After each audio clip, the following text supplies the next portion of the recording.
ہر دن ایک نیکی ایسی کریں چاہے وہ بہت چھوٹی کیوں نہ ہو. ویسے نیکی کو میرے حضور نے کہا کہ چھوٹی نہ سمجھنا، نیکی بڑی ہوتی ہے، نیکی بڑی ہوتی ہے. لا تحتقرن من المعروف ولو ان تلق اخاک بوجہ طلق. نیکی کو چھوٹی نہ سمجھنا اگرچہ تم کسی اپنے مومن بھائی کو خندہ پیشانی سے ملے کیوں نہیں ہو. راستے سے پتھر اٹھا کے پھینک دینا یہ بھی نیکی ہے. صرف ایک نیکی 1 منٹ کی بھی ہو سکتی ہے، 10 سیکنڈ کی بھی ہو سکتی ہے، 15 منٹ کی بھی ہو سکتی ہے. ایک نیکی روز ایسی کریں جس نیکی کو تمہارے اور تمہارے رب کے علاوہ کوئی نہ جانتا. روزانہ ایک نیکی. آپ کہیں گے کئی دن تو بڑے مصروف ہوتے ہیں، تو کیسے ہم وہ نیکی کریں کہ جس کو کوئی نہ جانتا ہو؟ تو میاں آپ ایسا کر سکتے ہیں نا کہ کسی شخص کے لیے ظہر الغیب میں، یعنی اس کی پوشیدگی میں، اس کو بھی پتہ نہ ہو، تو اس کے لیے ہاتھ اٹھا کے دعا مانگ دیں کہ اے اللہ میرے فلاں بھائی پر خیر کر دے، اس کی بخشش کر دے. اور اس کو ساری زندگی بتائیں بھی نہ، چلتے چلتے رستے سے کوئی چیز ہٹا دیں جس کو کوئی نہ دیکھ رہا ہو. یعنی کچھ نیکی ایسی کریں جس کو لوگ دیکھتے بھی ہیں، کرنی بھی چاہیے، لیکن ایک نیکی روز کی ایسی کریں کہ جس کو آپ کے علاوہ اور آپ کے رب کے علاوہ کوئی نہ جانتا ہو. وہ چھوٹی چھوٹی بھی ہوں اور آہستہ آہستہ بڑی بڑی بھی نیکیاں ہوں. تو پھر دیکھنا کہ زندگی کتنی سرور دیتی ہے. اس سے برکت کیا ہوگی؟ دل میں خلوص پیدا ہونا شروع ہو جائے گا. مخفی نیکی کی اپنی لذت ہوتی ہے، وہ لذت آنی شروع ہو جائے گی. پھر آپ کہیں گے کہ آج ایک کی ہے، کل 2 کریں، پرسوں 3 کریں، پھر چھوٹی کی ہے تو بڑے لیول کی نیکی کریں. اس کا ایک اپنا لطف ہوتا ہے، اس کا اپنا سرور ہوتا ہے. مجھے امید ہے کہ آپ یہ عمل کر سکیں گے. اپنے لیے وقت ضرور نکالیں اور سونے سے قبل سارے دن کا جائزہ لیں. اور جب جائزہ لیں گے تو بڑی چیزیں آپ کو سامنے آئیں گی.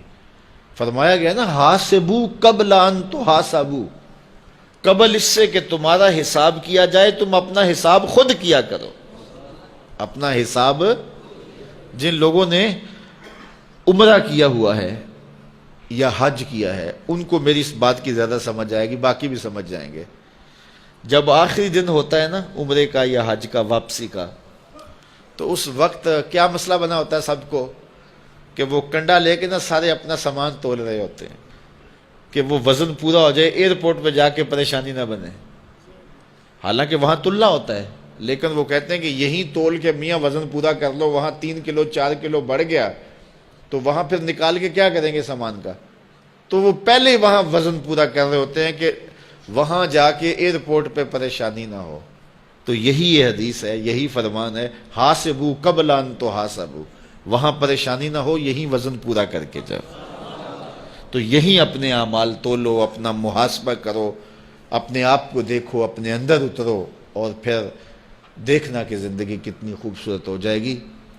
زندگی بہت بگاڑ لی، اب زندگی کو سنوارنے کی کوشش کریں. اور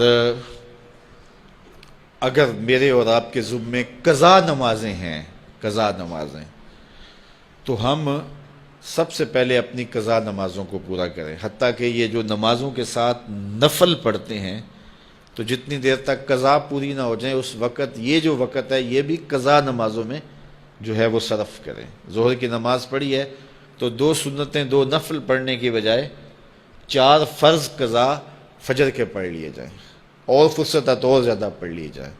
اسی طرح عصر سے پہلے، عصر کے بعد، مغرب کے پہلے، مغرب کے بعد، مختلف قضا تو کسی وقت پڑھی جا سکتی ہے، سوائے جو ہے وہ 3 اوقات کے، جب سورج طلوع ہو رہا ہو، سر پہ ہو، غروب ہو رہا ہو.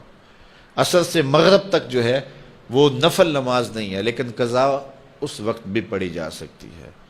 تو بعض اوقات ایسے ہوں مغرب کے وقت مسجد میں جائیں تو عشاء تک مسجد میں رہیں اور قضا نمازیں پڑھتے رہیں. اپنا کھاتا جو ہے جلدی جلدی برابر کریں تاکہ معاملے اچھے ہو جائیں. اللہ تعالی ہمیں یہ مختصر زندگی میں اپنی یاد میں زندگی گزارنے کی توفیق دے. آپ نے ابھی تک ہمارا چینل سبسکرائب نہیں کیا تو ابھی سبسکرائب کریں اور بیل آئیکن کو کلک کر کے ہماری لیٹسٹ ویڈیوز کے بارے میں